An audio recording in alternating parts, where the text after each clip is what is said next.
Hello, everyone, and welcome to another episode of Press the Action Button podcast here on the Dude Dog YouTube channel. As always, I'm your host, Josh. With me is a friend of mine, someone I've wanted to have on here for a while to talk about this exact thing. Tell them who you are and what you do, Sam. Okay, yeah, so I'm Sam Valentine, and I'm the host of the This Guy's Sick podcast.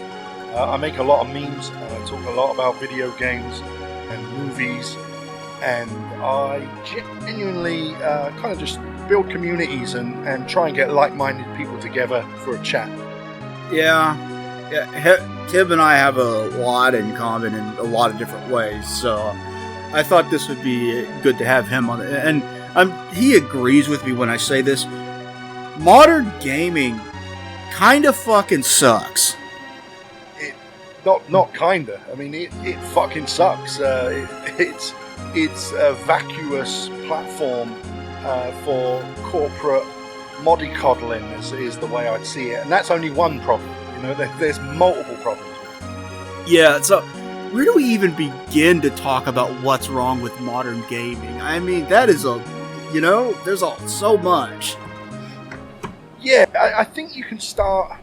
I mean, if it was me and I was thinking where to start, I would start with, nostalgia and kind of how we've seen a lot of remakes and things like that, because that is where you can actually draw a distinction from what was presented in the past and how games were in the past versus what we are getting now, Yeah, for the record, it is possible to do a remake that is very, very good.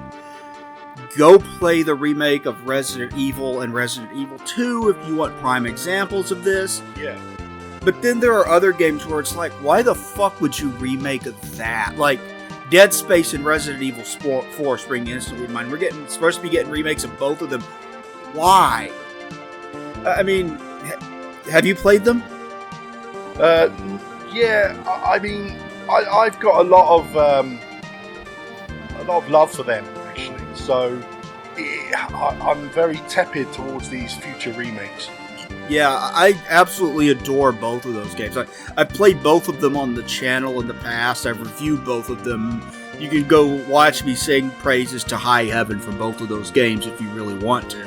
I fucking love it, and both of them hold up extremely fucking well. Yeah, and I read a couple of days ago, actually, that the Dead Space remake, it said it could be open world, and instantly I thought, that makes no fucking sense. Yeah. To the claustrophobic feel of the game for it to be open world, or the story or anything. What on earth are they talking about? Yeah, I don't. I saw people in the comments going, "Oh, it kind of was open world because you went back and forth." Like, no, that's just backtracking. That's not being open world. Yeah. And there was backtracking in that game, but it didn't feel tedious to do it because it kind of made sense within the story. Like, you're stuck on this ship, you're gonna need to go back and forth between these different areas to do your job, Yeah. I mean, and Resident Evil was a classic one for that as well, backtracking. Or in more recent terms, something like Alien Isolation, you go back to areas and stuff quite often. And I have no problem with it, but I still wouldn't call that open world. Yeah, I wouldn't either. Alien Isolation's really, really fucking good, though. A great game. Yeah. I obviously have played numerous horror games on the channel. I enjoy them quite a bit. But neither one of these, like, if you had told me we're going to remaster Dead Space, it's going to run at 60 frames per second, it's going to be in 4K, and we're going to add ray tracing, and it's going to be on the PlayStation 5 and Xbox Series X, I'd be like, well, I'm on board for that. But not a remake. That just doesn't make sense to me. No, I'm 100% with you, and I think that actually remasters are the way to go. But I mean, even those are getting messed up. I mean, it's not like game companies these days are so quick to cut corners that they even fuck up remasters, Yeah, I'm looking at my background right now, and that's reminding me of the most recent example of that, because it's a Vice City background. Oh god. On my computer. Oh god, I haven't played them. I have heard that they are just royally fucked up. Yeah, so I own them, and the first thing you notice, because I wanted to play them in order, is that GTA 3 doesn't seem to be that messed up, right? So you kind of go, oh, there's a few issues here and there's some bugs that existed in the original that are somehow still in this, but it kind of has a lot of charm to it. The rain effects are very bad, but then once you progress on, you realise that no attention was paid to this game at all. That in fact, they seem to have just run everything through some sort of AI upscaler, which doesn't understand jokes, it doesn't understand what needs to be where, words, it just messes up so much stuff, the way bodies look, and no one tested it. No one seemed to go look at it and say, that's not right. They just let the AI do its job and then go send it out, let people buy it, you know? Yeah, I have a theory on why that was released in the state that it was. Okay, so their big... Rockstar's big release for this Christmas season was originally supposed to be the PlayStation 5 version of GTA 5, right? Yeah. And that got pushed back. So they didn't have a big release. So they're like, well, we have this remaster we haven't talked about yet.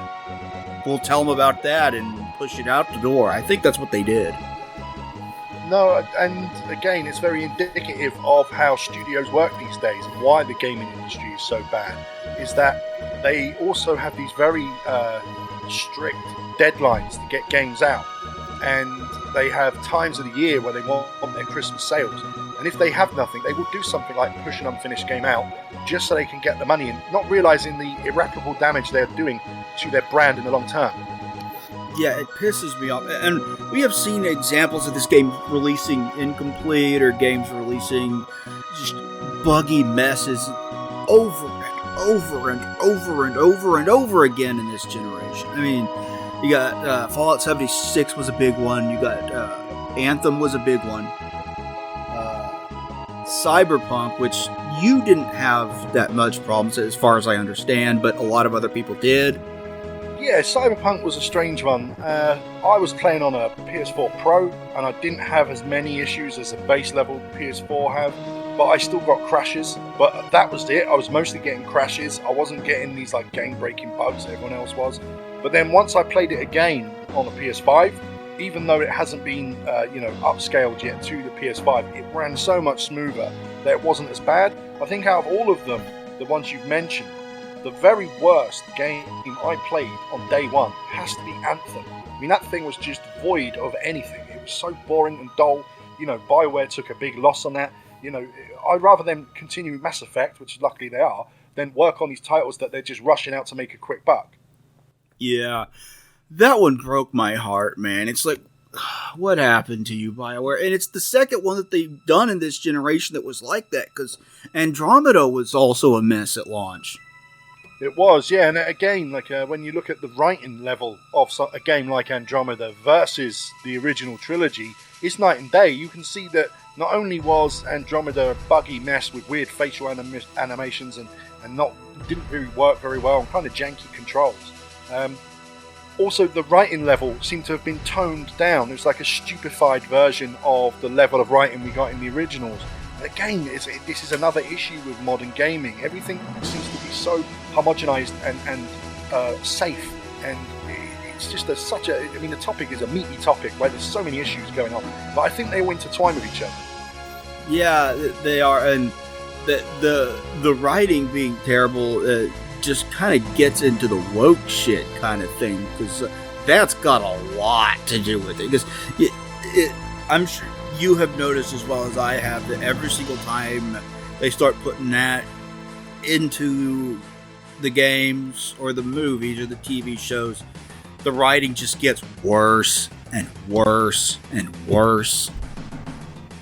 Yeah, because it's not creative freedom. I mean, you could be the best writer in the world and they can say to you, go off and create a sci-fi game, and you run off and create a sci-fi game and it comes back and it's brilliant. But you could also be the same writer and they say, go off and create a sci-fi game, but here's a checklist of everything we want in the game. We want a bi character, a gay character, a trans character, like just this big long checklist.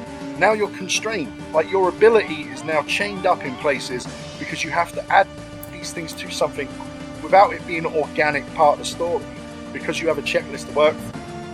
Yeah, this is the problem when you put agenda and politics in front of the writing. Like, even the most talented writers would struggle. Exactly, right? And then But then also these people that they are getting to write the things are not talented. So the most talented writer would have issues with it. But you're taking these uni students who can't write to save their life, and then also giving them a checklist of stuff, and then we end up with, most recently, we end up with something as terrible as Netflix Cowboy Bebop, and this is filtering its way into video games and everywhere now. I mean, The Last of Us 2. Last of Us 2 is a huge one, yeah. I love the first game. I've got a poster of the first game on my wall. You know, I love the first The Last of Us. It's awesome. Yeah, so many people talk about the first game with such reverence, and then they look at the sequel and go, you threw it all away to prop up something new, and the something new isn't as good as what you originally had. Or anywhere close. Like, Abby feels like a character without empathy. Like, she is not likable in the slightest. Not just because she beats Joel to death, but there's more to it than that. Yeah, and the thing is, a character like Abby, being, the old switcheroo, you thought this game was going to be about Joel and Ellie, and you threw Abby in. That could be done so well. Like, it genuinely could be done so well to show you the other side of the coin, but they do it terribly, Yeah, Halo 2 did that well. Yes. Halo 2, the Arbiter was such a good character in that game. Yeah, interesting and nuanced, this is all the stuff that's missing from modern games. Yeah, it pisses me off. And if it weren't enough that we get games that are completely broken at launch, which we've had 4 of them this holiday season. Madden was released broken. The GTA trilogy was released broken. The new Battlefield was released broken. It's like, Jesus Christ. Yeah, and I think we're going to see more of it. And I know we spoke off air weeks ago, actually. And I said that, with PCs, you get early release and you get beta versions of the games. I have this feeling now that when games start to come out on consoles, they're going to call them the beta version. So instead of having a strict release date, they'll have a strict beta release date. So that if you get the game and it's buggy, they can say to you, well, it is in beta, so they no longer get sued or they no longer have problems with their shareholders. I actually think the industry's moving towards that, so that fans and gamers can't really complain, and that reviews can be adjusted once the full game comes out, so they can make sure that their reviews of the game get higher rating in the end and all this kind of stuff, Yeah, it's like, and games will also fucking release incomplete, like Anthem, not Anthem. Both Destiny games were pretty bare bones at launch, as an example, and shit, I had one that I was thinking of. The way that Final Fantasy 15 was released is fucking travesty. Like, oh, we're gonna you want this character development for this character? We're gonna remove that. We're gonna release it to you as DLC. That's shitty. Yeah. I mean, that game should have never come out, to be honest, when it did.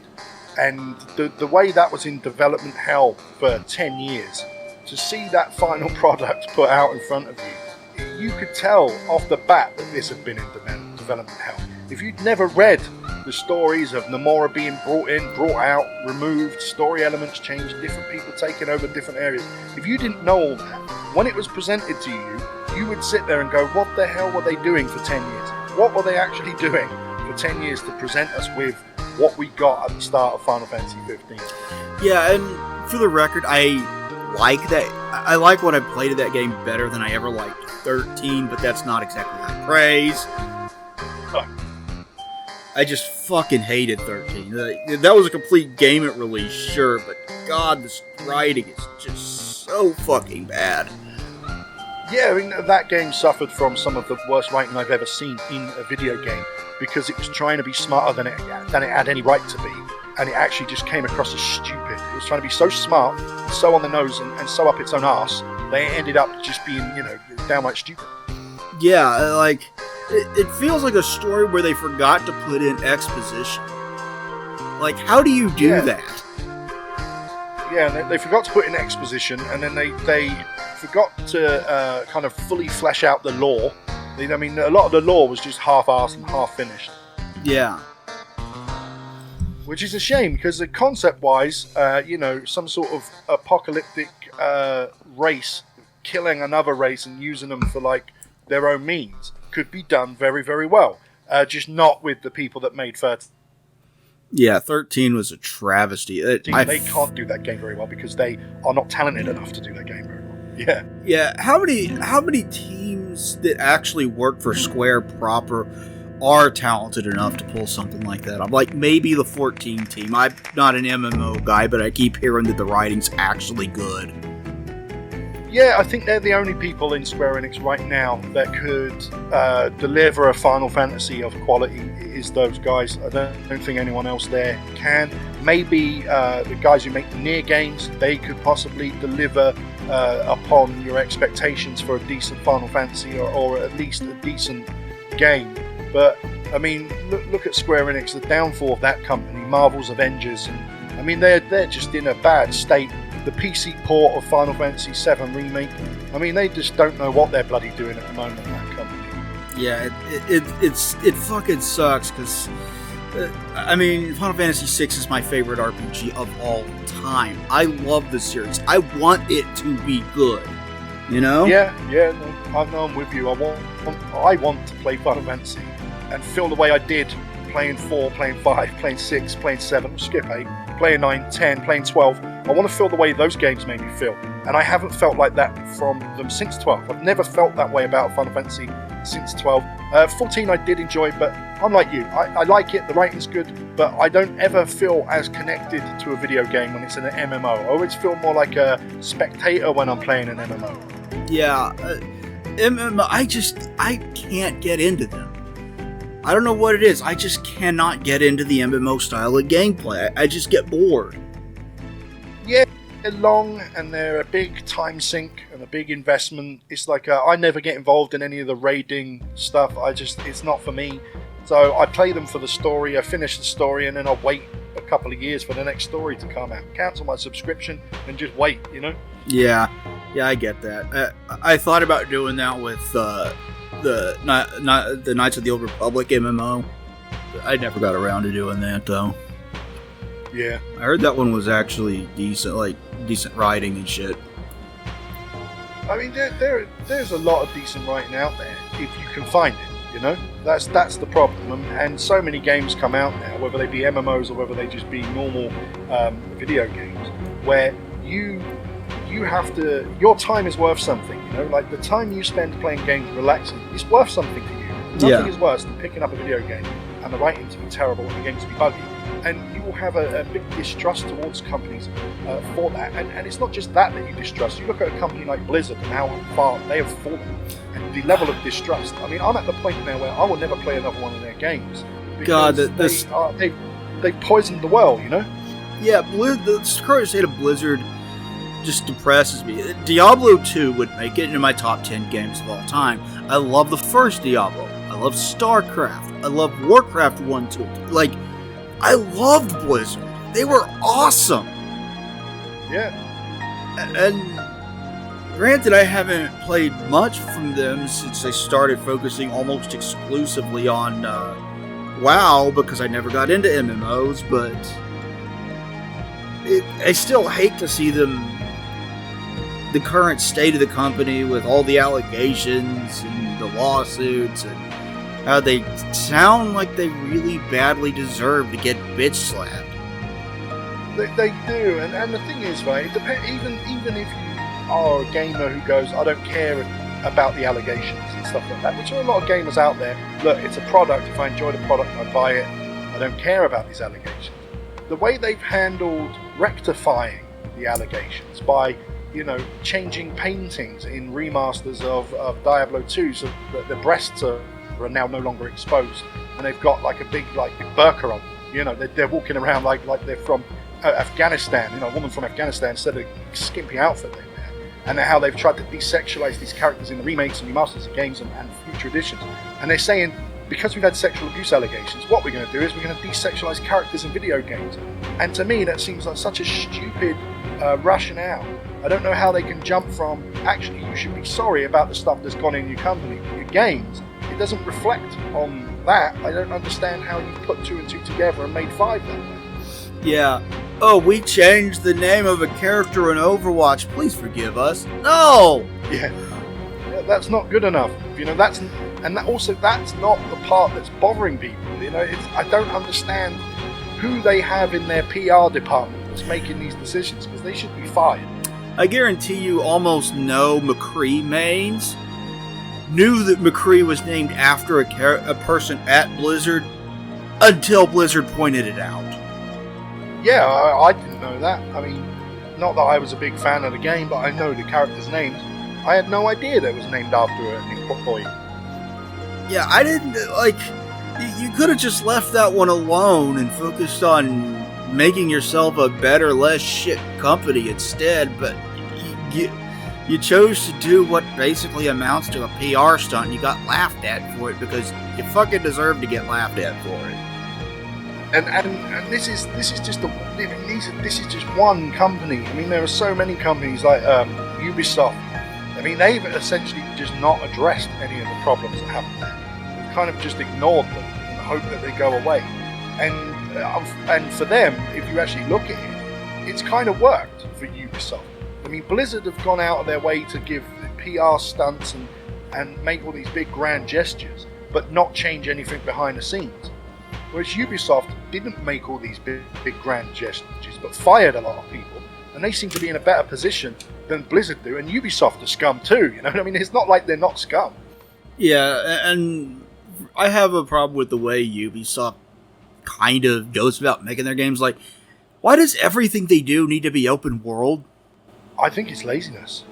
I honestly think it's laziness. They've obviously got an engine that they run to make their games, and rather than adapt and change the way they used to, you look at the original Assassin's Creed games and how each one felt like a development, and it felt like they'd upgraded and moved forward. It hasn't felt like that for those games in particular for years, but it's bled across all their games. Far Cry, everything, it's just bled into every aspect of what they do. Yeah, if you played Far Cry in recent years, then you've basically also played Assassin's Creed, because it's got the same fucking setup for the open world and the map and everything. It feels so fucking lazy.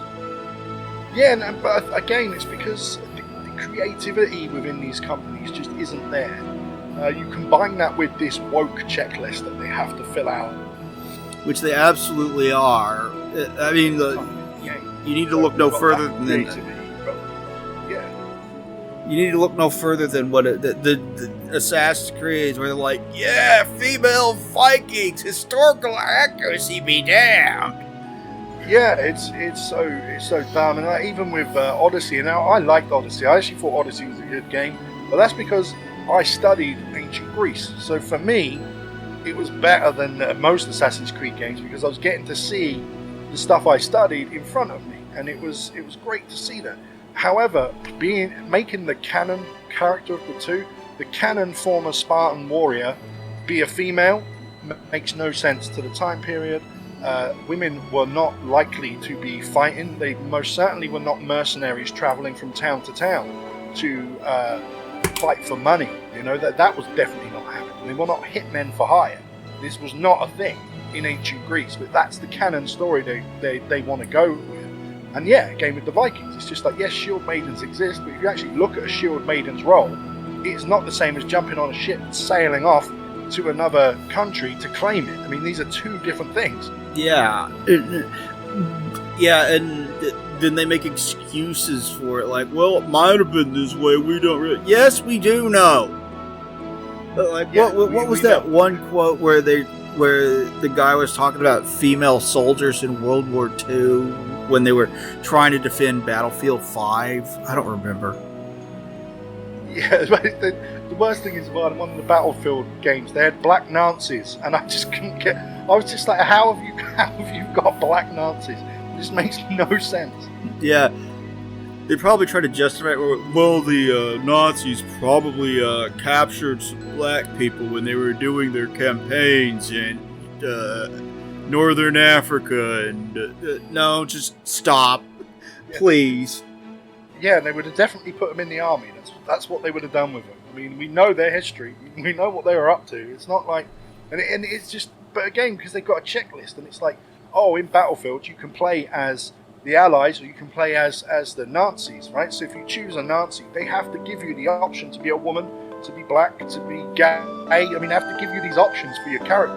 Because if they don't, then they're worried that they'll be called out for not being woke, or they'll be called out for not being inclusive. And it's like, okay, if you want to play as a black soldier, play as the Allies. Like, I mean, that's what you'd play as. You wouldn't play as a Nazi if you want to make a black soldier. It just doesn't make sense. Yeah, because there were battalions of black soldiers in World War II.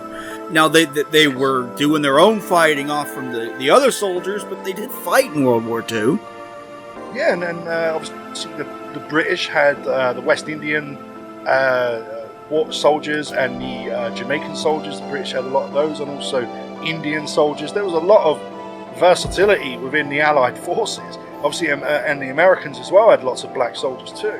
So it did exist, but it's like if you want to play a World War II game and you want to play as a certain race of person, you need to make that accurate for it to make sense, because the idea that there were black Nazis running around is so historically inept. Yeah, and like that your game becomes laughable. The same as the female soldiers on the front line. It's laughable. Yeah, the only people that might have done that, and I'm not even sure about this, is the Soviet Union. But that was probably just because they were getting anybody at all that could do the job and throwing them all on the front line. Yeah, I mean, because they were setting up anyone to die. I mean, the way the Soviets wanted to win the war was by sending so many people that you smother the enemy, and they were willing to sacrifice half their country if need be. Yeah. Germany lost the war, but holy crap did the Soviet Union suffer way more deaths. Yeah, I think they suffered more deaths. I can't remember the quote exactly, but I think if you combined the rest of the Allied forces, the Soviets had more than all of the Allies combined as their death toll, which is insane to think about. Yeah, it really is. Fuck. But I've heard that even in the newest Call of Duty that they went so far as to not even label the Axis powers as Axis in multiplayer. Like it's like doesn't say you're playing as Nazis. You say you're playing as team and enemy team. What the fuck?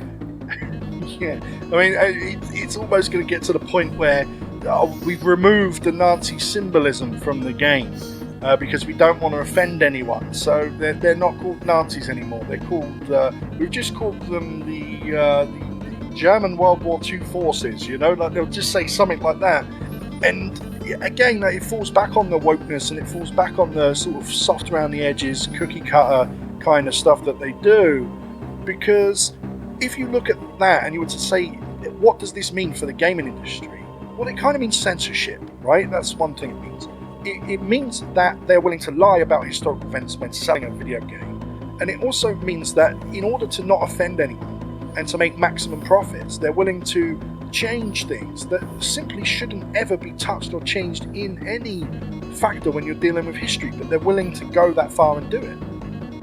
Yeah, it's historical revisionism, and like that alone should send alarm bells. Just saying it's historical revisionism, you know. Yeah. But it fucking doesn't. Like their sales go down, and they continue to push it. And I don't know how the fuck you get rid of it when it's all driven by ideology and not by fucking sales.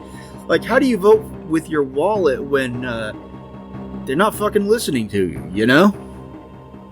I mean, yeah, this is a wider problem with things. I mean, if we were to look in the realm of TV, a show like Batwoman continues to get renewed and new seasons announced, despite it having some of the worst ratings on television, because it's ideology driven over profit. But what will happen with these companies? They will obviously get smaller and lose money and then get bought out by bigger companies, and Disney will swoop in and own everything. And I don't think they can be trusted either. But eventually, I think the levee's going to break, because this stuff can't continue if profits go down, you know? Well, yeah, I know Disney can't be trusted. Look what they fucking done to Star Wars. Yeah. They've brutalized Star Wars. maintain that while it's not a perfect film, The Force Awakens was an enjoyable Star Wars flick. I like it. And then... What were you going to say? I was going to say, yeah, because J.J. Abrams, for all his faults, is a fan of Star Wars. Like, he actually likes Star Wars, and when he looks at that lore, he goes, oh, I'd love to play in this world and do something in this world. Once he moved away, the people that then took over were like, oh, look at Star Wars, how can I make Star Wars fit my ideology? It's a completely different mindset. Yeah. If I was to write a movie with the idea of completely destroying Star Wars as a whole, I would write something like The Last Jedi. Yeah. That's exactly what you would do, yeah. And I don't envy, like, I knew before it came out that Rise of Skywalker was not going to be a good film, because you can't salvage that. No, I never saw it. I refused to go see it. After Last Jedi, I said, I'm done, I'm out. And it was only The Mandalorian that has brought me back into Star Wars. Yeah, The Mandalorian is headed by someone that understands and enjoys Star Wars, so that makes sense. But I mean, I think that's what these companies need to start doing. Whether it be for a company like Square Enix with Final Fantasy, whether it be Blizzard trying to resurrect a franchise like Diablo and really put it out there for people. I think what they need to be looking at is finding the people who love what this means and what it represents and respect the legacy that it has, and they don't hold some sort of menace in their heart of, I'm going to change it and I'm going to make it my own. They're like, I want to continue the legacy. And I think that is a big thing that's missing from not just video games, but every facet, TV, cinema, everything it's missing, especially when it comes down to IPs and franchises.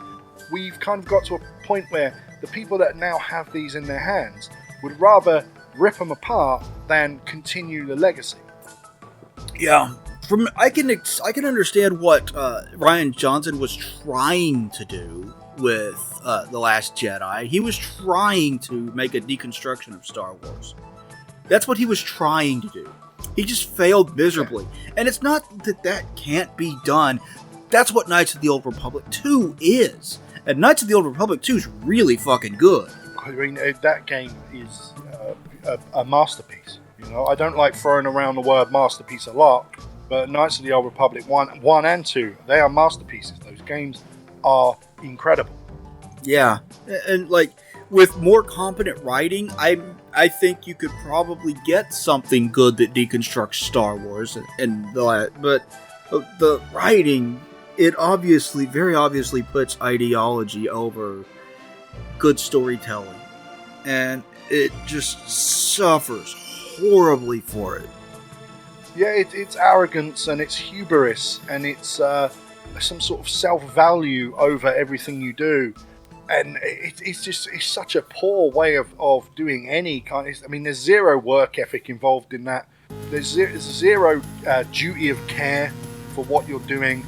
It's like a child pulling action figures off the shelf in the shop and smashing them together. I mean, that's essentially what these writers are doing whether they work in cinema, TV, or video game.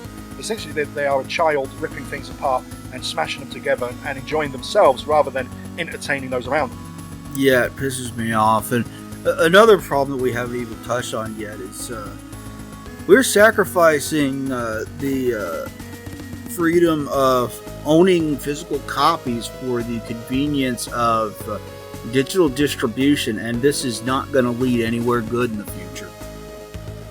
No, you can just look at social media and bans and see what happens when you don't own anything and how video games are going to go. If you no longer own your video game, you pay for access. If you commit wrong speak, you may very well have your access for something you paid for removed by said video game company. And that's just one facet of the problem with digital versus physical. But to me, I think that's the biggest facet, because to restrict you, and we see it in some PC games and MMOs where you will be banned from, but to restrict you for things you paid for, that you play privately one-on-one in your home, I think we are moving towards almost like a dictated enjoyment. You must enjoy our game the way we say so. If you do anything we do not like within the realm of our game, you play Flight Simulator and you crash a plane into a building, you are getting banned and kicked off the platform, you know? Yeah, fucking stupid. Fucking... You really gotta be careful with shit like that, because if you read the end-user license agreements for a lot of these things, you don't actually own the games. And they can just snap their fingers and it's gone. And the same thing happened, like if a company closes and their servers shut down and their games are just gone from digital platforms, you know? Yeah, and there in recent years, there have been cases of this a lot, and not only from companies closing, but from rights changing. So I think it might have been Activision who made the Amazing Spider-Man 2 video game on the PlayStation 3 and PlayStation 4 as well. And when they lost the rights, Sony and Insomniac decided they were making their own Spider-Man games. Those games were then removed from the platform, so you could no longer buy them. Now, I happen to own a disc copy of The Amazing Spider-Man 2, so when I heard about this, I was like, oh, I'm going to put my disc in, install it, and see what happens.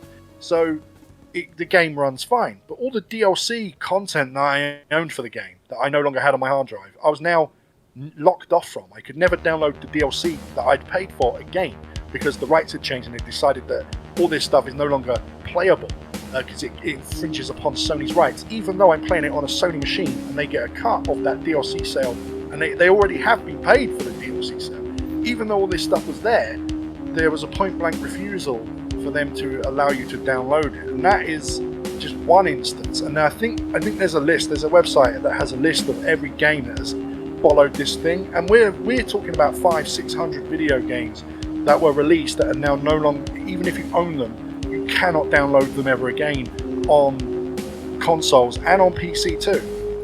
Yeah, and I keep warning people, this is the direction we're heading in. We need to step in and tell the industry no, or it's all going to be like this. You know? Like, you can't... This is only temporary, but right now you cannot buy Metal Gear Solid 2 or 3 on a digital platform, because the licensing expired for the stock footage that they used in those games. That's true, yeah. And there's even recently with GTA Remastered Edition, Definitive, Disastrous Edition. Yeah. So many songs have been removed because, again, the licenses have run out on certain songs, so they're no longer in the game. But if you were to pick up an old copy of these games, one, it's a better game actually, because it doesn't have all this messing with it that's happened. But two, it has the original songs, and the thing with a video game and the music in a video game, it's actually quite personal to you. It's actually a big part of the experience. So to see them start removing stuff for licensing issues and then not bother to repay the new license for the new game, it's such a strange decision to make. Yeah, like imagine Fallout 3. Sometime in the future, Bethesda, for whatever reason, loses the license to use I Don't Want to Set the World on Fire. So you download a new digital copy of it, and that song is removed from the intro. It takes something away, doesn't it? It does, and the thing is, it could even, with the way things are going, they could just patch it out of the ones you already own. I mean, this is where we're moving with, digital distribution. That they could just start patching it out.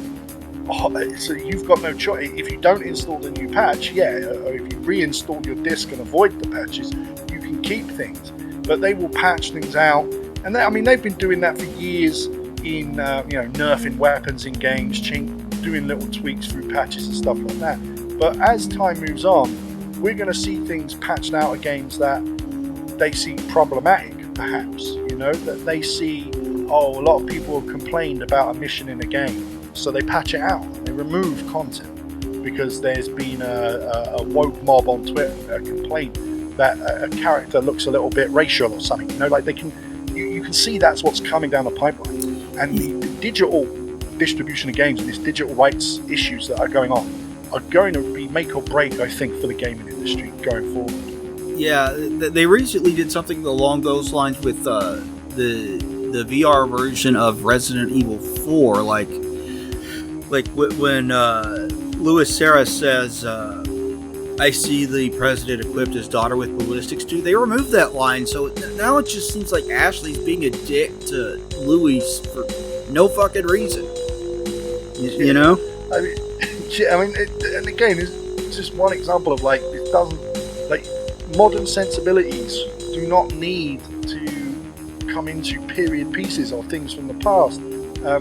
Someone was trying to recommend to me the other day Fahrenheit 451. HBO made a version of it, and I looked at the blurb, and it said the classic Ray Bradbury Fahrenheit 451 with modern sensibilities. Right? And as soon as I read that last line, I said, I'm not watching it. You know, I like the original. I don't need to watch this remake that's had modern sensibilities put in it. I like it for a reason, because the original versions were good. I don't need to have the moral story adjusted for modern sensibility purposes. Yeah, I would rather like if you're gonna try to avoid offending people, just stick a fucking warning at the start of the game or movie or show that said this was made with older sensibilities, so some people might be offended. Yeah, that's better than censoring it. But I mean, they've done that on some movies. I don't know about in the States, but on Sky, I went to watch Aliens the other day. And it said this movie contains racial stereotypes that are not to be viewed by the modern audience. And they were talking about Vasquez, right? And that's the character that they had a problem with. And I was like, Vasquez is a badass. Like, Vasquez is awesome. Essentially it is a Jewish woman playing a Latino woman, but she's still a fucking awesome character. I don't know how this is a brown face or whatever, right? I don't get how they're seeing it that way. She got a tan and played a Latino woman, but that's okay. The character is still awesome and a role model to women in particular, because she's just a kick-ass, no-nonsense female character, but they still feel the need to put that warning there. And you're right, though. I would prefer the warning than them to just go, we're deleting Vasquez's scenes from the movie because they're offensive. Yeah. And I'm not completely happy with the warning either, but it's better than censorship. It's a lot better than censorship. And, we as, I'm not sure how old you are, but you're probably a similar age to me. I'm 36. We grew up with 36, yes, I'm 37, right? So we grew up watching South Park, which always had a warning at the beginning of it. So we've kind of seen this, or Jerry Springer, we'd always have a warning in front of it. Or even the WWF, which is like, don't try this at home. So we're kind of more accustomed to seeing a warning before a movie or a video game anyway. So to us, like, while it is still annoying, and you can laugh at it and you can meme at it, like with Vasquez, like you just laugh at this going, this is really stupid, because no one is ever picking up on this being an issue until you pointed it out. Yeah. But at least we've learned to grow with it. If you look at boomers, they never have stuff. They do well to people warning something they're about to watch could be offensive. They actually find it borderline insulting, especially ones that are older, or ones that their parents fought in World War II and they fought for freedoms and they have a staunch belief in freedom of speech, which I do as well. But when you have people with that opinion and they're confronted with it really insults them, Yeah. We're giving up our rights for convenience, and it's just going to get worse. And it's gotten to the point where just because you buy a physical copy doesn't mean the game is on the disc or the full game is on the disc, or like what was it, the Resident Evil 0 and Resident Evil Remake remastered on the Switch only came with one of the two games? Yeah, because the other was downloadable. Yeah, that in the future, that's going to suck ass through a straw. It's going to be a major issue in the future. Yeah, and I don't want the digital-only future, dude. I really, really don't want the digital-only future. I mean, there's so many reasons why I'm against it, and one of them is a little bit more personal, or at least local, right? So I'm originally from London, the United Kingdom, and I now live on an offshore jurisdiction which isn't part of the UK. It's actually its own independent little island, right? Yeah. And here we don't pay any UK tax because it's not part of the UK.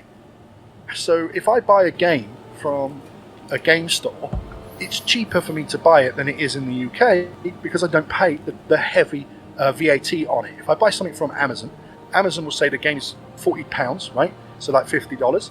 And they'll say, when I put it in my basket, it will tell me it's actually £35 rather than 40 because they're removing the tax. Yeah. Digital do not recognise that distinction and refuse to remove tax. So essentially, if I buy a game digitally, I'm paying tax to a country I don't live in, and a tax to a country that I don't get any benefits of paying this tax to.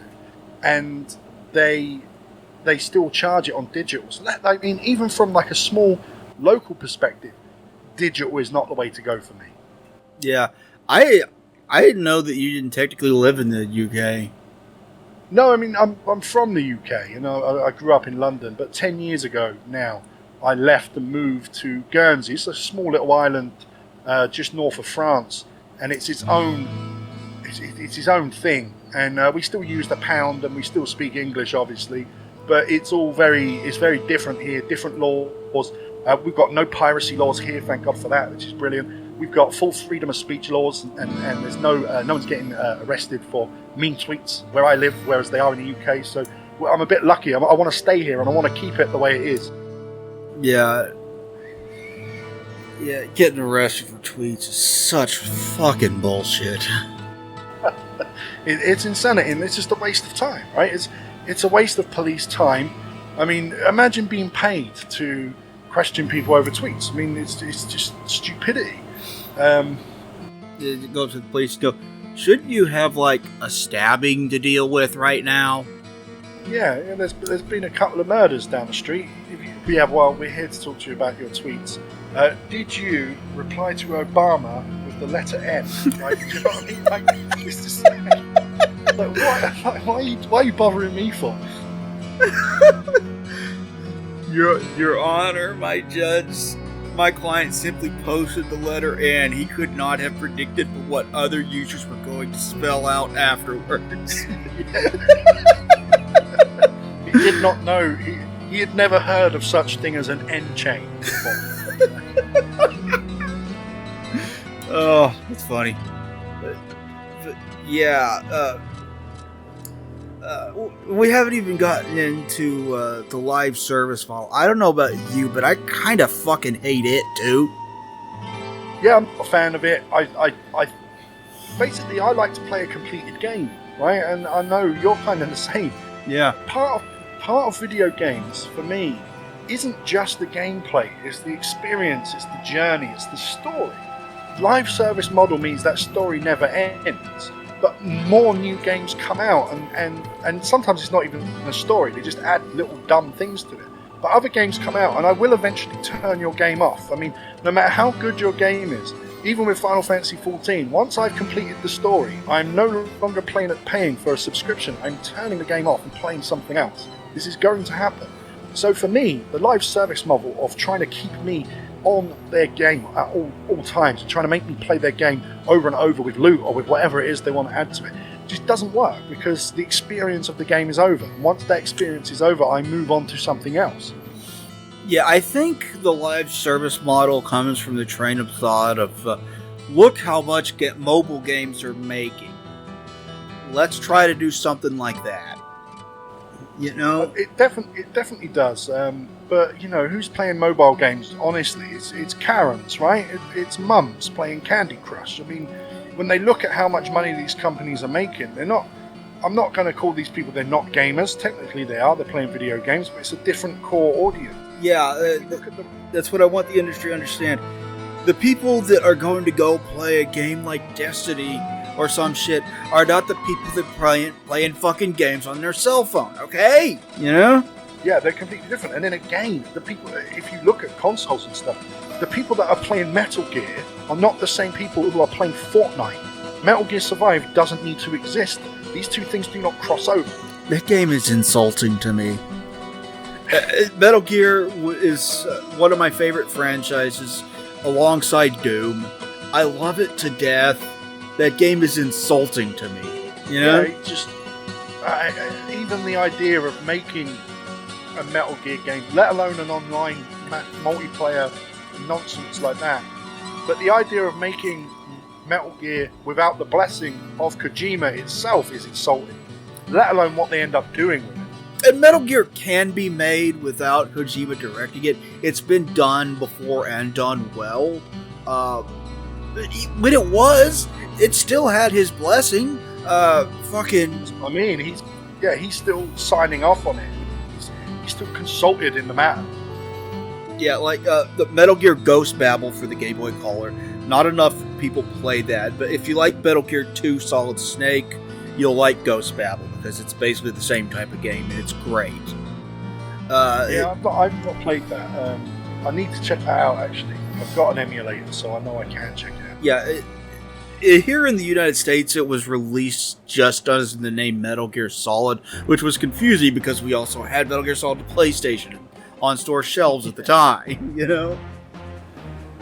Yeah, that happens a lot, actually. Games being named the same thing, or games having their names changed in different regions. So, famously, Final Fantasy VI being called Final Fantasy 3. And 4 being 2. Yeah, it creates confusion because you might go, oh, look, Final Fantasy 3, I'll play that. And you're playing a version of 3 with Luneth and all these characters going, this isn't Final Fantasy 3, what the hell is this? Yeah.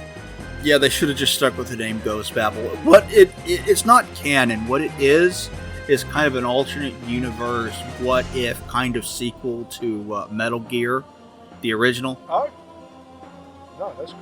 Yeah, it's a good game. I check it out. I think you'll probably like it. No, I will. I mean, with Metal Gear, they made what they might be called Acid. It was like a weird card game. I like Acid. I loved it. I thought it was excellent. So Metal Gear can be done well without Kojima directing, but the idea that he's not even in the company and you're going to make a game just doesn't sit right with me. Yeah, Metal Gear Solid should have died after 5. Yeah, I think so. And to be fair, 5 just had so many problems in terms of, again, development hell, rushing him, getting him to release it earlier, getting him to do stuff that he didn't want to do, making changes to it, which is becoming the norm for game studios.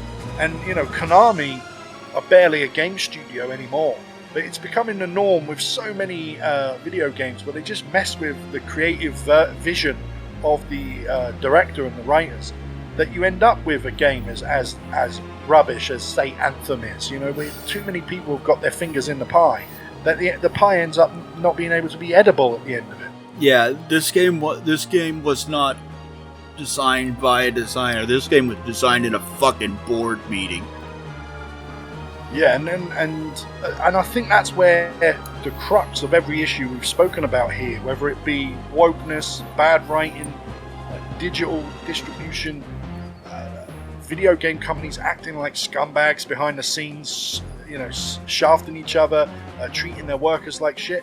All of this stuff is trickled down from bad board of directors with their head in the sands who look at if they're making money and they chase the money and they chase the bottom line without realizing that in the future they're actually sacrificing future profits for instant gratification now.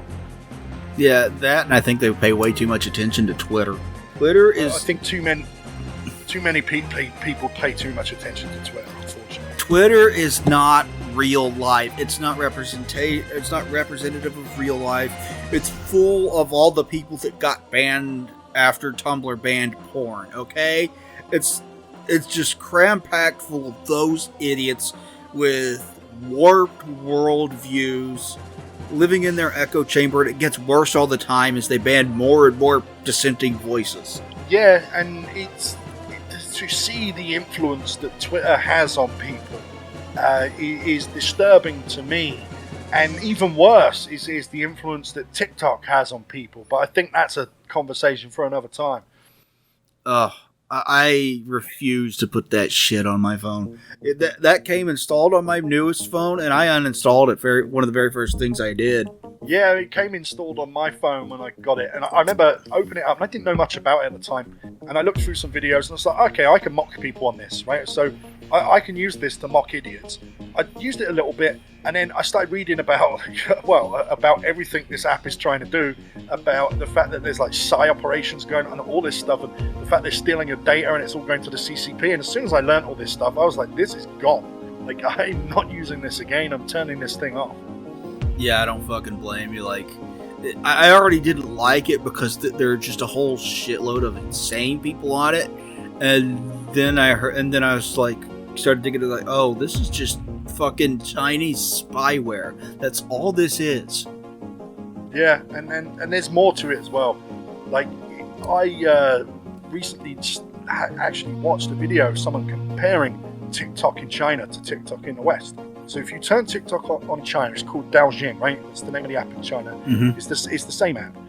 On your page, the trending topics in China are hardworking people, married couples, people with strong children going to school and studying, the military and the technological wonders of China, the architecture of China.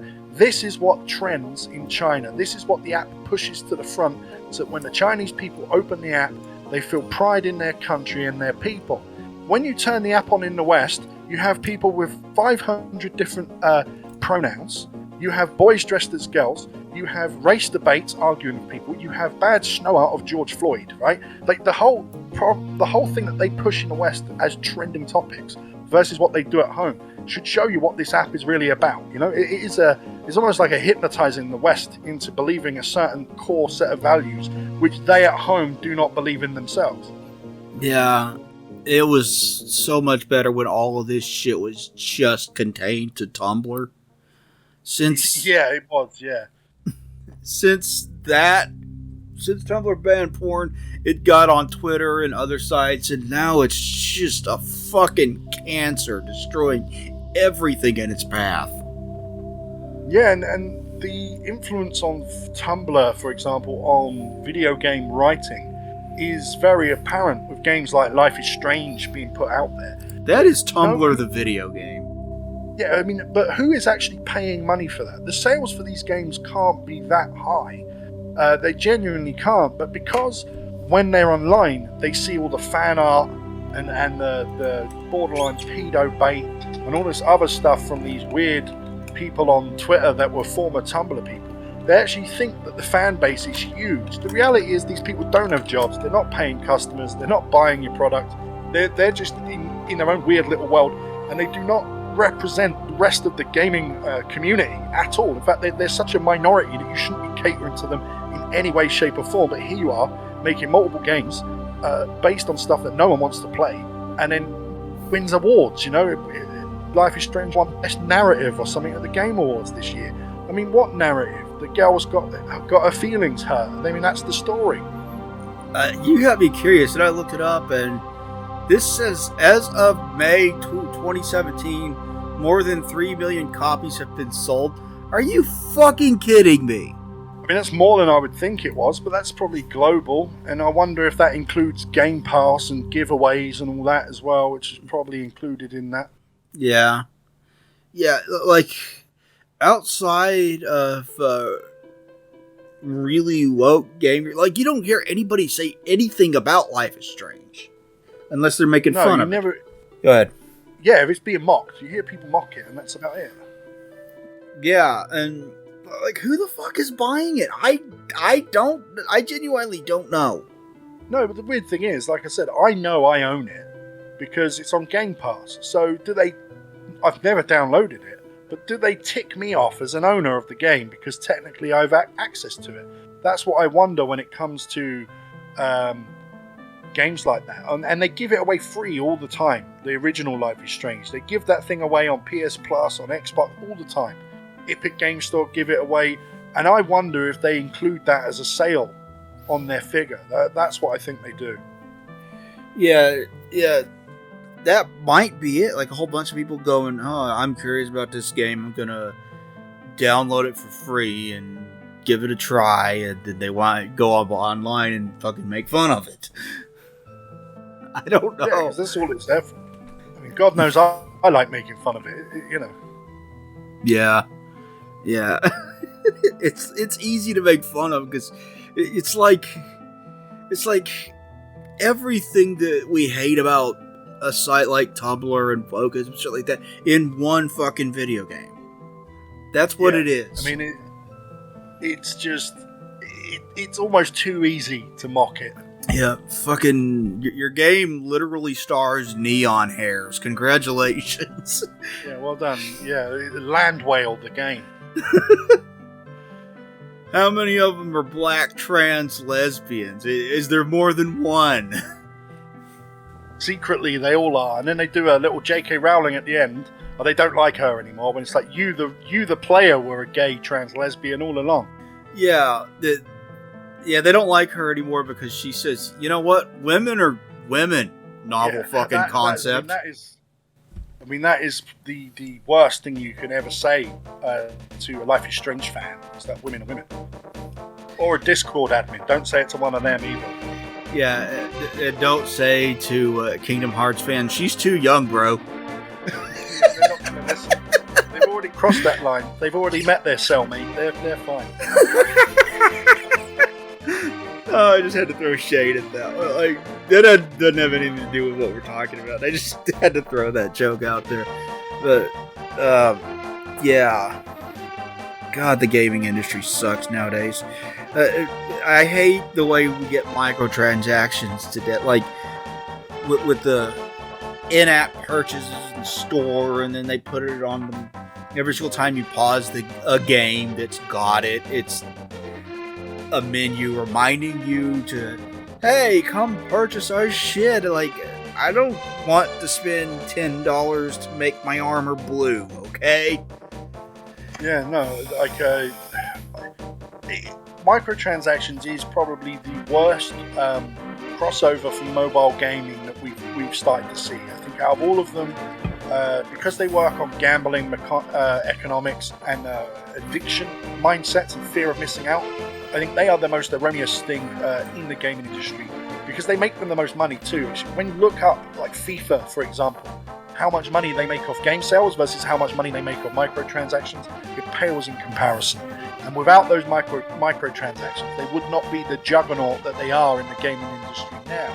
And they wouldn't have the ability to take a loss on an Anthem or take a loss on Mass Effect Andromeda. EA wouldn't be, as a publisher, couldn't take that loss if they weren't propped up by microtransactions.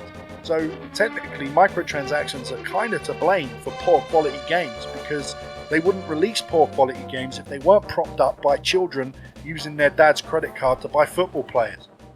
Yeah, I fucking hate it so much. Like, look, no, I don't want to buy your stupid microtransactions. I don't want to spend all this money on in-app purchases to make my sword look a little cooler or whatever. And then you get into the pay-to-win stuff. Like, you can have this item to heal you once, but it'll cost you $5. No! Yeah, and like Ubisoft are really guilty of that XP time saver, so you can level up quicker, so you haven't got to grind so much and all this stuff. It's so... Look, if grinding is a problem in your game, if you sit there and go, oh, is it a bit grindy? Just literally open the game up, type a bit of script in, and change how much XP you earn off an event or off of killing something. I mean, you don't have to sell someone an XP. Yeah, but they intentionally change the XP levels in game to make it less grindy if it's a problem.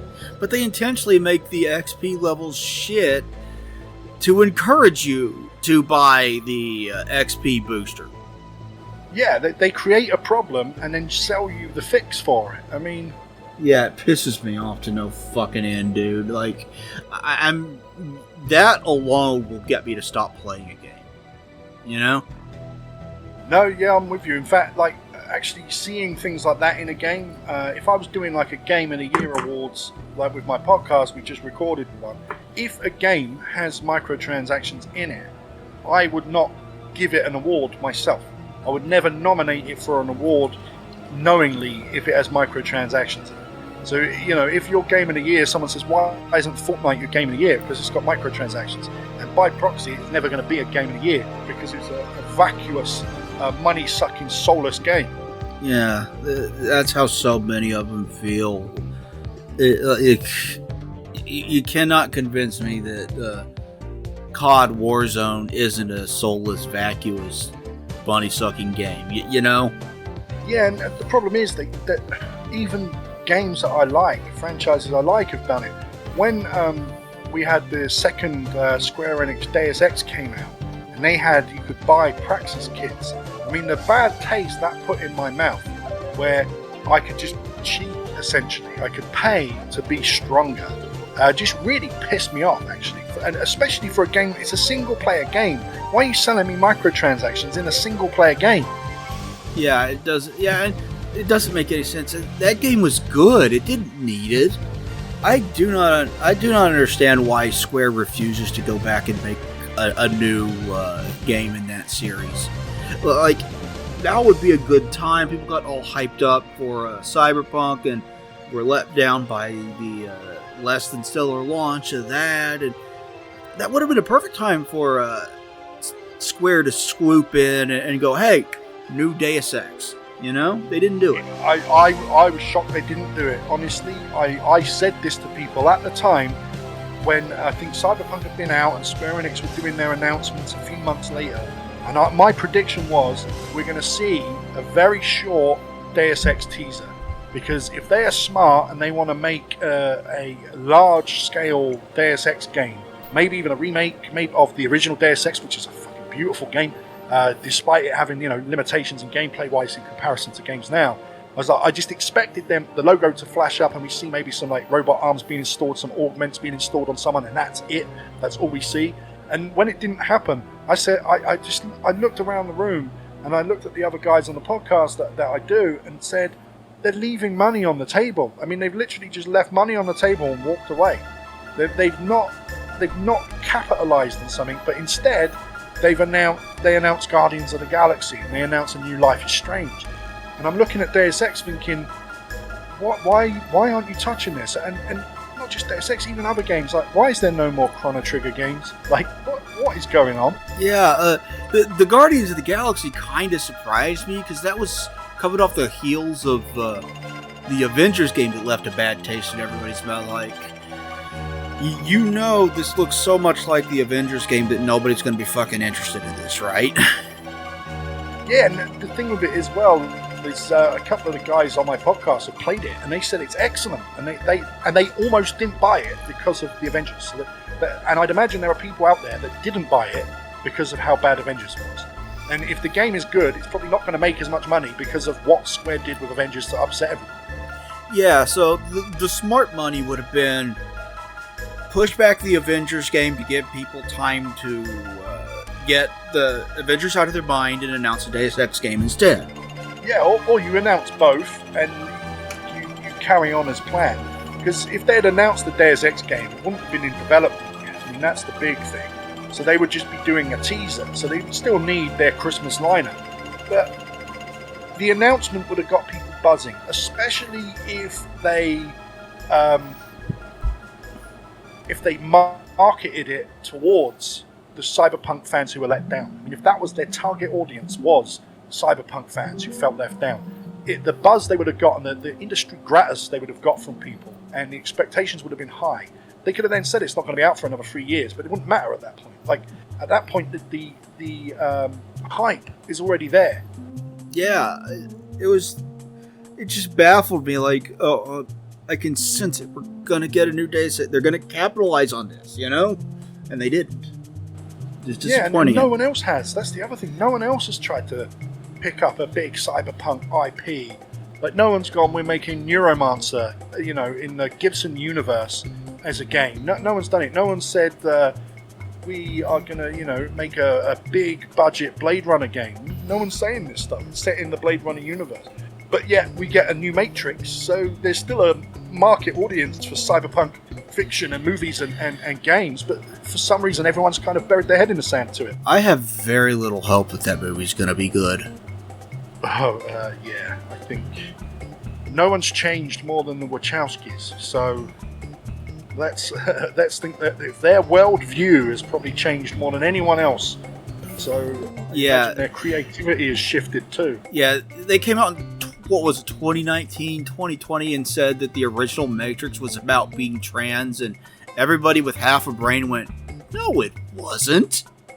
Yeah, it wasn't. And I don't want to give them credit for it, but I think if you had changed as much as they have, you might then look at old works and go, oh, it was always there, right? Because you've changed person. You go, oh, look, I was sending myself messages when we were making The Matrix. But the reality was you wasn't. But now you're viewing it through a new world lens, that you will make a statement like that. But to try and tell people that that is 100% fact, that's where they went wrong. To say it's a trans allegory is where they went wrong.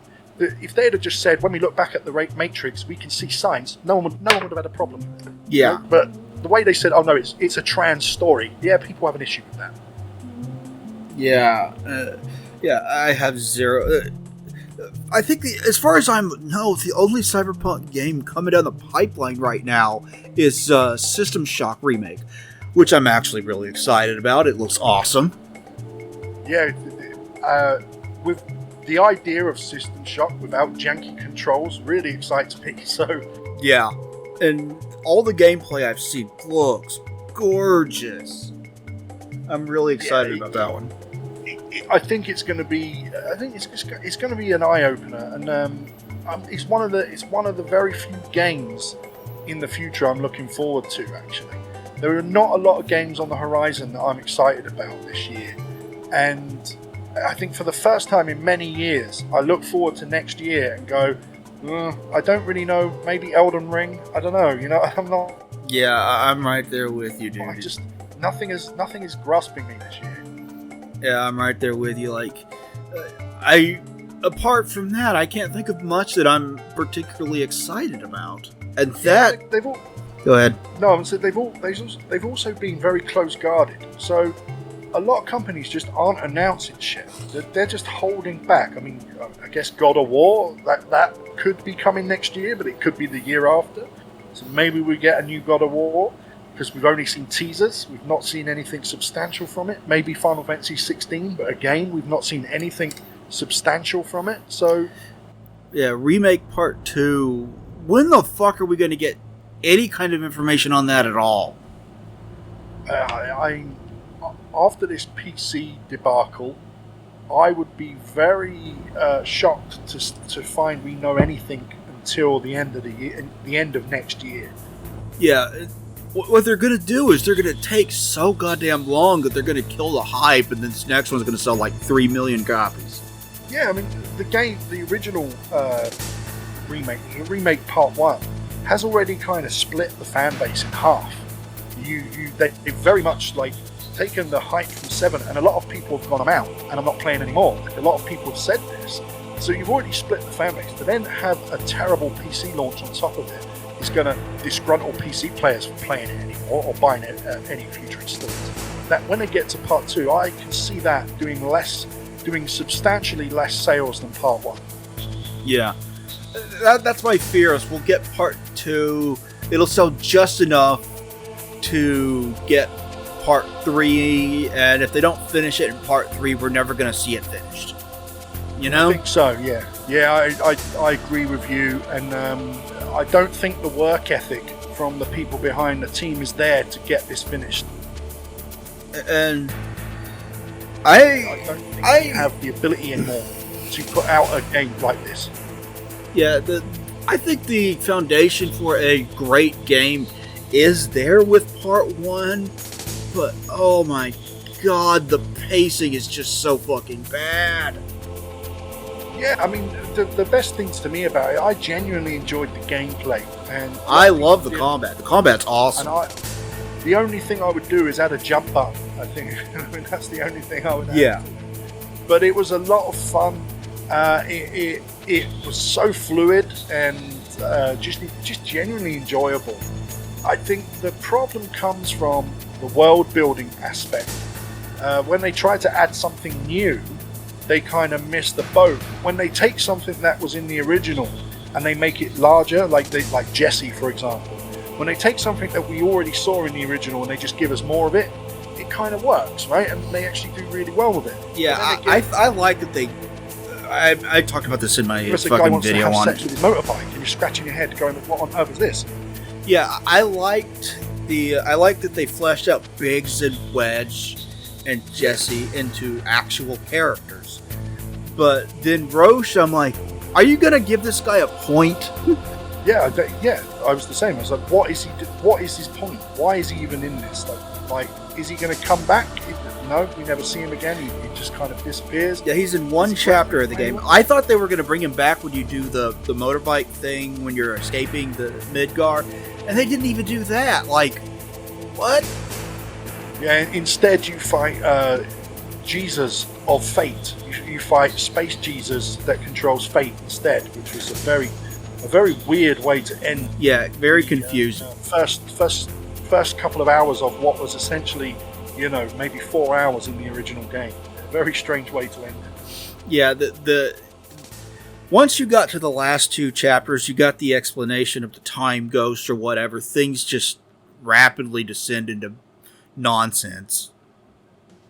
Yeah, and again, I think this goes down to how we started this when we're talking about bad writing. Yeah, that has Nomura's fingerprints.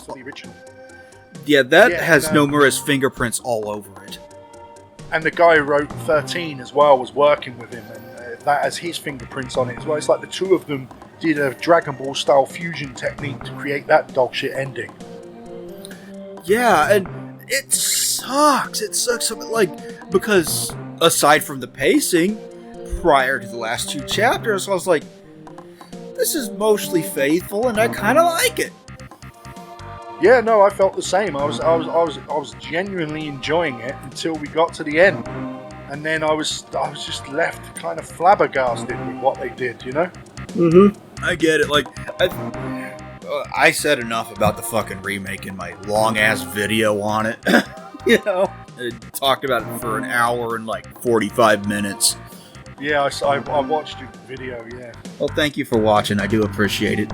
I hope you. I try with my friends. I try to watch as much as I can. I'm busy. I can't watch everything, but I try to at least throw a few on every now and then and work my way through as much as I can with everyone. Now, unfortunately, as you know, with our community that we've built up and the friend group we've built up online, there are a lot of content creators within it. So yeah. Funnily enough, that Final Fantasy VII Remake is how you and I first started talking in the first place.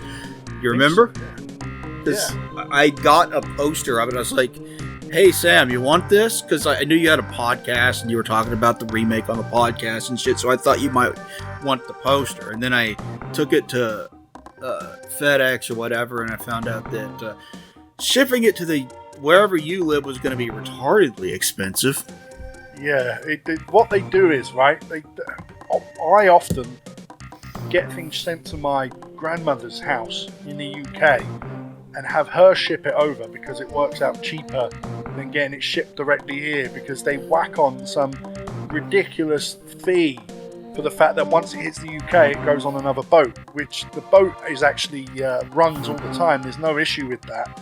And if you were sending something from the UK, it's cheap. I don't know why they do it. So often when I buy products from the United States, I get them shipped to my grand's house. Yeah, you told me to ship it to a friend of yours, if I remember right. To Larissa, because she was going to send me some other stuff. So I was like, if she's going to send stuff, she's got a bunch of parcels to send me. So essentially, I said, send it to her, and she'll get it over to me. But that never happened because it became too expensive for her to ship too. So. Oh, jeez, that sucks. I tried to send it to you, dude. Yeah, no, but I think she's part of the podcast, so she came on for a few episodes, and she's on for a couple of future episodes. So I think she's got it on her wall, so it's okay. Yeah, I still got the other poster that I had, because I had another one that was like a Foursquare poster, and I still got that. I think it's not up on my wall because I don't have room right now. I got too many other games up on my wall, and I've got a Doom Eternal poster I didn't put up either. Yeah, I thought that would be first on your list to go up. If I had room, it would be, but I don't have room on my walls right now. Like, maybe when I move in the future, which I'm kind of working toward. Are we about done?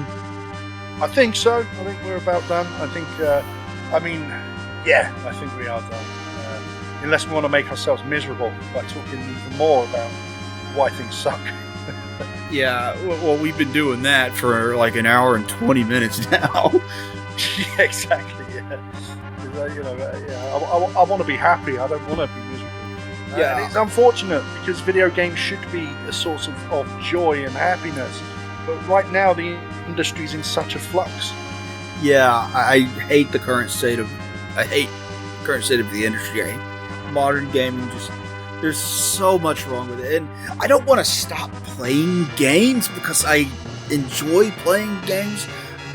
But I also hate the direction the industry is going in, and I don't want to support it. Yeah, and before we sign off, before this ends, today, right? I had some spare time today, which was a strange thing to have. I've been very busy recently, and I was going to sit down and watch TV or a film or something, right? And I ended up watching Logan's Run. That's a good movie. Instead. It's a good movie, right? Yeah. And the reason being is I was flicking through to find a film, and I was just like, I don't trust this modern movies that they're suggesting me, this modern sci-fi they're suggesting me. I'm not sure I trust any of it. I don't know if I want to waste this little precious time I have watching something that I'm going to turn off in 15 minutes and be searching again. So I looked through the classics, right? And I was like, I haven't got enough time to watch Blade Runner. I don't know that much. Maybe I'll watch, Zardos or something. I don't know. And then I saw Logan's Run and I was like, oh no, I could do with a bit of Logan's Run right now. And I watched it and thoroughly enjoyed myself.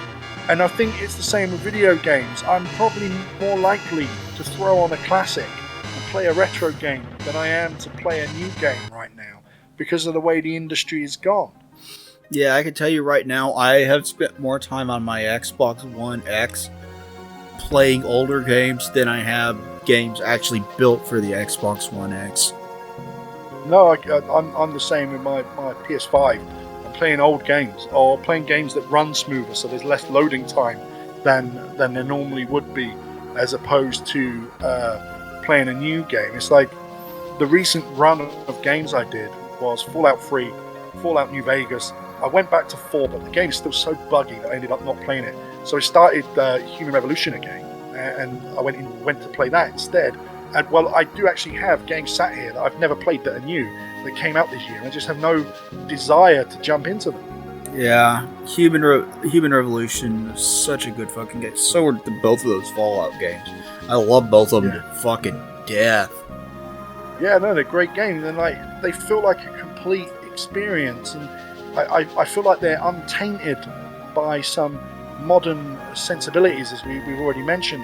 That actually playing a game that's full of that stuff, I just can't bring myself to do it anymore, which is a shame because I love video games, but this is where we're at. Yeah, those had they offered you a complete experience up front, and then the DLC also felt like smaller complete experiences that they sold to you. Like that's how you do it. No, that is how you do it, and unfortunately we have moved into a time where the values, the core values of the companies that made those games have completely shifted and changed. And we're not talking about 20, 30 years. We're talking like 10, 15 years for them to make these drastic changes. Yeah, it's fucking depressing. Like, half the time I would just rather turn on something older so I know I won't be disappointed by something more recent. Yeah, and you often find yourself watching or playing something old and saying to yourself, wouldn't get away with that anymore. Like, I say it to myself all the time, you couldn't tell that joke anymore. Yeah. God, you wouldn't put this in a game like that anymore. You wouldn't be allowed to say that in a game anymore. Yeah, I pointed this out by Final Fantasy VII video where they removed would you stop acting like a retard and climb? Which I always thought that line was fucking hilarious. Yeah, they did remove it, and it's like, it's okay. Like, yeah, no, it's funny as hell. Like, and it's a shame that they've changed things the way they have done, because it's okay to have words like that in it in the right context. You don't have to worry that someone's going to get upset about it all the time. Yeah, humor as a whole is just gone to shit, because every single time we get someone that isn't woke that does comedy, they get just endless shit from the woke mobs. Like, look at everything Dave Chappelle's dealt with. Good God. Yeah, I mean, it was on the levels of Trump derangement syndrome. That was. What Chappelle went to reminded me of the people crying in the streets over Donald Trump. That's what it reminded me of. Yeah, that whole screaming at the sky thing that they did. Fucking pathetic. Grow up. Insanity. I mean, these are people that have trauma from their childhood that they've never dealt with, and this is why they behave like children. Yeah. I fucking hate it. Fucking hate it so much. I need to go do something that is happier than this, you know? Yeah, It's been a great chat, man. Yeah, it was fun to sit and talk to you, man. It's been something I've been wanting to do for a long time, is sit and talk to you about this in specific. And it's not the happiest topic in the world, but it still had a lot of fun talking to you, man. I think it serves as a bit of a warning to people that aren't quite there yet. There are some people that are still making excuses for these companies. So I think this conversation will serve as a warning to those people to kind of realize where we're headed. I mean, there's a totalitarian tiptoe with video games companies that they're trying to lock you in a little box and make you consume rather than enjoy video games. Yeah, but nobody fucking watches my content. Like my recent Halo 5 video, which I'm very proud of, got 86 views, you know? Yeah, it's horrible, right? That this happens to people and to you as well. I like your content. I know John really likes your content because he says it reminds him of the content he watched when he was growing up, which was not tainted by all this modern nonsense, right? So he had this like opinion of like, I watch Josh's stuff and go, God, this is what watching game stuff on YouTube used to be like. And there's probably still an audience there, but fuck me, that algorithm ain't gonna show them it, you know? Yeah, but I don't want to make cleansed, boring critiques. Like that's not what inspired me to do this kind of thing in the first place. You know, the Spoony one is what inspired me to do this kind of thing. Angry Video Game Nerd is what inspired me to do this kind of thing. I'm convinced they wouldn't push the Angry Video Game Nerd if he hasn't been a mainstay on the site for 15 years. Man, I'd imagine if the minute he says the wrong thing, they're getting rid of him. You know, that's what it's like. And Crowder just got removed from YouTube for 60 days or something because they didn't agree with what he's been saying. And if he gets one more, he's banned forever. And there's a few others that are going through that at the moment. Like, YouTube's just a really bad platform, unfortunately. The only way you can do it is to keep going. And luckily for you, you've got such a back catalogue of stuff on there that if one of your videos blows up, there's a lot for people then that like what you do to go and watch. So the pressure isn't on you to constantly create something new because you've got these new fan base coming in, because there's so much for them to do. So you can carry on at the pace you're going and put in the time and effort that you do into it. So I think it's just a matter of time. I hope so. Like I don't care if I make money off of this. I do it as a hobby. It's fun to me to do critiques of video games because I love the medium. I want to share my passion for it. But I would like to have an audience that watches with my content and engages with it. That would be nice. Engagement is the hardest thing because I get quite a lot of listeners to the podcast, but maybe 100 people engage with me, you know? Yeah. Maybe 100 people will reach out or send an email or drop a like and a comment, and like on Spotify or anywhere, maybe 100 people out of thousands will actually engage. And I don't know how to get around that. I don't understand how to move beyond to the point where thousands of people want to engage with you. Because I've got thousands of people listening, but I haven't got thousands of people engaging. And it's just a difficult tightrope to walk. But again, I enjoy doing it. It doesn't make me any money. It hasn't made me any money. I've been doing it for 2 years. So I've just got to keep on and see where it leads. And luckily, I do have a following that I can look back on in some capacity. But I think the best thing to do is just keep on going, keep trying. You know? Yeah, fucking the Twitter account that I use for my YouTube stuff got fucking removed. Got fucking disabled. Not by me, by Twitter.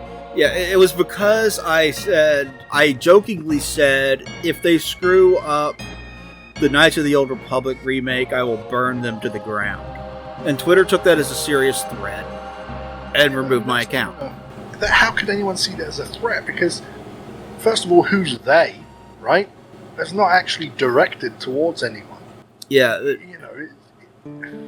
Yeah, but if you're wondering where my Doomdog Twitter account has been, yeah, that's what happened to it. God, no, that upsets me actually, because it's not a threat. People are just fucking retarded. They really are. Yeah, I've tried to make a new account, and every single time I do, it gets banned almost instantly. Yeah, because to get a new account, you'd have to use a VPN, and you'd have to use a different browser, sometimes a different computer altogether, to then make a new account. It's so stupid. Yeah, like, I want to do what I was doing and throw out jokes and memes and engage with other content creators like I was trying to do with my Doomdog account, but I don't get to do that now. Yeah, I don't know what the answer is moving forward. Like, I've tried using other platforms, Getter, things like that, and no one's listening, like, on there, unfortunately. And there are some people on those platforms that are completely and utterly insane. Like, there are people that believe that Donald Trump is the second coming of Jesus Christ on those platforms. Yeah, I like the guy, but dude, no. Yeah, that's what I mean. It's like, come on, some of you are insane, and you know, some of the full-on QAnon people are mental. Some of them are not very healthy people, and unfortunately, that platform is full of that, and not much of else. And part of the reason why Twitter worked in the first place is because you would get people from all walks of life and all different kinds of beliefs, and you never kind of got trapped into one worldview. Unfortunately, Twitter has become the opposite of that, and it is a leftist worldview regardless of who you are, what you think, and if you say anything outside of that worldview, you're in trouble. But a staunch, over-the-top, right-wing conspiratorial worldview is also not a very fun place to be in 24/7 when you're trying to get people to come and chill out and watch you talk about video games. It's both aren't working. We don't need a right platform and a left platform. We need a mixed platform that has liberal opinions on who they should and shouldn't ban, and has liberal opinions on free speech, but they allow people to get things off their chest and have proper discourse. And I don't see anyone trying to start up a platform like that. Yeah. Well, the problem is that if you start up a platform like that and you support free speech, you're just going to attract everybody on the right, and everybody on the left is going to be like, well, all the right people are there, so I'm just going to call it fascist. That's what happened to Gab. That's what happened to Minds, so on and so forth.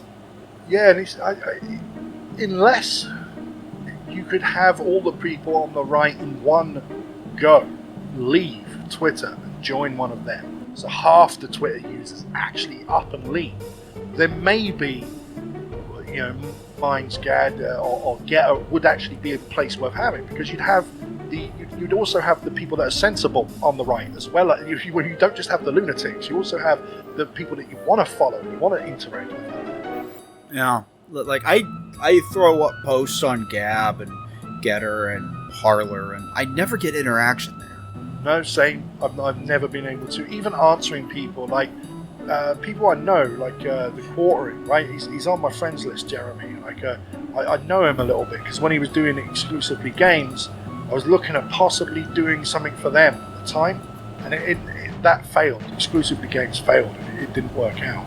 So I kind of know these people, but even when I reply to them, I get no traction, because they just don't see it, because they get hundreds of other people replying to them as well. Yeah. So it's such a difficult scenario to try and make it as a content creator, especially if you're trying to make it as a content creator and you're not trying to be some gimmicky moron, and you're just being honest. You know, like what you do. What I do is very honest. You know, we're not trying to play some sort of like character that is soft around the sides, has no edges to it, says what everyone wants to hear. We're honest, and I think there is a huge audience for being honest out there, but getting them to look at you is the hard part. Yeah. Like, I do play a character on my YouTube channel, and I've had people tell me that that is being gimmicky or whatever, and a whole bunch of other people going, "Are you a furry?" No, stop asking. But I know it's a character, right? But you're still honest. Yeah. you're not saying things that you yourself would go, I disagree with. Like where some people will play a character and they say stuff that they don't agree with because it's popular to say it. Yeah, I exaggerate for the point of humor, especially when I throw in like an angry rant or something. But I'm not being dishonest about it. Yeah, and I think that's the big thing. I think it's honesty. Like I am me. I'm unabashedly me when I go on podcasts, right? But I do turn the volume up a little bit. Like I don't walk around saying the same things I do all day because I would get in trouble. But when I'm on air, I turn the volume up and I become me plus a bit extra. That's kind of what I do. It's the same as shit posting or on Twitter or on Facebook. I'm me with just the volume turned up a little bit. And I think I do, like, if you look at people like, I don't know if you know the YouTuber Critical Drinker at all. Yeah, I know him. Yeah, so like guys like that, I'm trying my hardest to kind of get in with people like that, to sort of like, can I get a guest spot on one of his little call-ins that he does? Could I get him on with me? It's so difficult because I think that kind of user base, that kind of fan base would appreciate the honesty that a guy like you or a guy like me does. And a big part of my platform is if I can get eyes on not just me, on other people, I want to. But it's the most difficult part of being a content creator, is getting the people you want, the customer base you are after, to click and spend time listening to you. That's the hard part. Yeah, it really is. Like, I advertise on Facebook and Twitter and Gab and Minds and Parler, and I throw stuff up on Discord. Nothing I ever do gets noticed, and I don't know how to get it noticed, and it's frustrating. And I was trying to interact with other YouTubers and things like that to try to get noticed that way, and nothing I do seems to work. And if I didn't enjoy what I do, I probably would have quit doing it by now. Yeah, and even in our own little ecosystem, between us and Square Posting and other places, Corey Duke and people, even in our own ecosystem, there's probably only 10-15% of those people that actually will tune into what we do. Yeah, I try to. Like, I don't have time to necessarily do everything. Like, sometimes I don't have time to sit down and listen to a 2-hour-long podcast. I just don't. Yeah, and that's nothing against you. No, I'm exactly the same. Like, and I can't watch what everyone does, but every time I get a chance to, I will. That's kind of how it is. But it's difficult when you have people that, like, something I've noticed is there are people within the community that like to sort of rub off on you, or have you rub off on them. So like, you'll talk about your podcast or something and they go, yeah, wonderful man, keep it up the good work, because they want praise but they themselves don't listen. It's almost like, oh, he's doing something, and if I rub up against him, it looks like I'm doing something as well. Yeah. Well, and I've had to kind of block a few people like that recently and remove a few people from my circle, where I realise that what they're doing is they see I'm doing something and they're not wanting a piece of it, but they want some recognition for just being in a comment or trying to get a little rub off you, and it's harsh, but unfortunately there are people like that out there. Leeches. Yeah, leeches, yeah. And even when you're not even at the point where you haven't made it yet, even at the point where you're still trying to make it, you have leeches there. Yeah. Fucking sucks. Nothing I can do about it. Nothing. Like, I don't want to block people. Like, the only account or whatever related to the Doom Dog that's been successful is my Facebook page. That's got like 15,000 likes on it. And even then, I can't post something up on the Facebook page and have people go, oh, here's the YouTube video, I'm going to go watch that. Because Facebook doesn't show it to anybody. Yeah, they throttle the hell out of YouTube videos, and if you upload a video to Facebook, if it's over a certain length, they throttle that too. So yeah, so the length of the kind of content that I make, they would hate it, Yeah, I think 5 minutes. If it's longer than 5 minutes, they throttle it down, because They don't want people to watch one thing for 5 minutes. They want people to do what you do on TikTok, a minute or two, and flick, keep watching, keep seeing advertisements, keep doing that. That's what they want. They don't want someone sat in one place watching a 2-hour Let's Play. If it's a live stream, they'll push that on Facebook because they make money off the live stream themselves, and they pump adverts into the live stream. It's like collectively giving the entire... So Facebook will push a live stream off of everything else. Yeah, it's like collectively giving all of us like incredibly short attention spans. I don't like it. No, I've been trying recently to cut down on my social media consumption on purpose because I noticed my attention span, even on things that I like doing. Like even when I was the other week, I can't remember what I was watching. I was trying to watch something, and it was like a classic, Total Recall. That's what it was. I love that movie. Recall. I fucking love that film, and I noticed after about 20 minutes, I picked my phone up, and I was just checking my notifications on Facebook, and I said to myself, this is one of my favourite films, and I'm being distracted by this instant gratification from the phone. So I've actually got, after an hour, if I use Facebook for more than an hour, my phone stops me using it. Yeah. So it physically stops me using Facebook after an hour because it's just like that's not, it's stopping me enjoy shit, and it's ruining my attention span.